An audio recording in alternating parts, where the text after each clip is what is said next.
તો ખેડા જિલ્લાના ડાકોરમાં ભક્તિભેર હોળી પ્રગટાવવામાં આવી છે।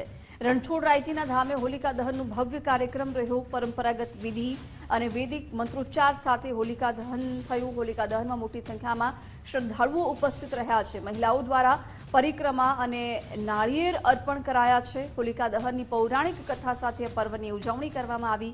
कार्यक्रम दरमियान पुलिस द्वारा चुस्त बंदोबस्त पण गोठववामां आव्यो। भक्तों में भारे उत्साह और धार्मिक माहौल जोवा मळ्यो छे।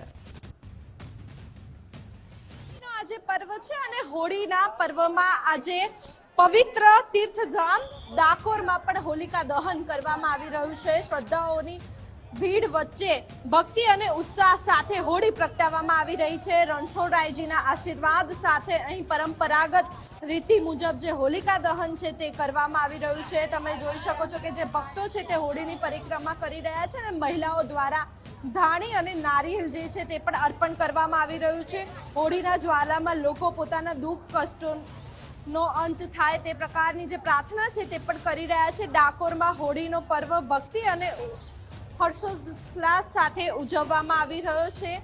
મહત્વનું છે કે આજની આ પવિત્ર રાત્રિ અંધકારમાંથી પ્રકાશ તરફ આગળ વધવાનો સંદેશ જે છે તે આપી રહ્યા છે અને આવતીકાલે પણ ખાસ કરીને ધૂળેટીનો પર્વ છે અને તે પહેલા જ આજે પરંપરાગત રીતે હોલિકા દહન જે છે તે કરવામાં આવી રહ્યું છે।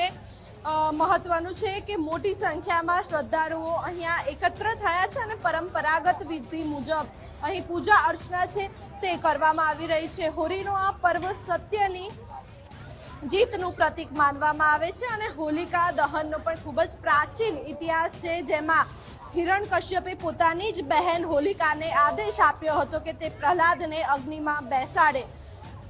ત્યારે ભગવાનની જ કૃપાથી જે પ્રહલાદ હતા તે બચી ગયા હતા અને હોલિકા દહન પામી હતી।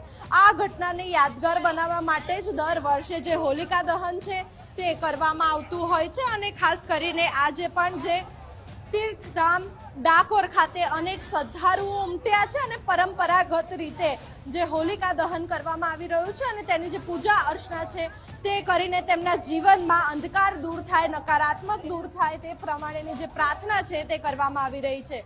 કેમેરામેન જય જાની સાથે માનસી પટેલ, ગુજરાત ફર્સ્ટ, ડાકોર।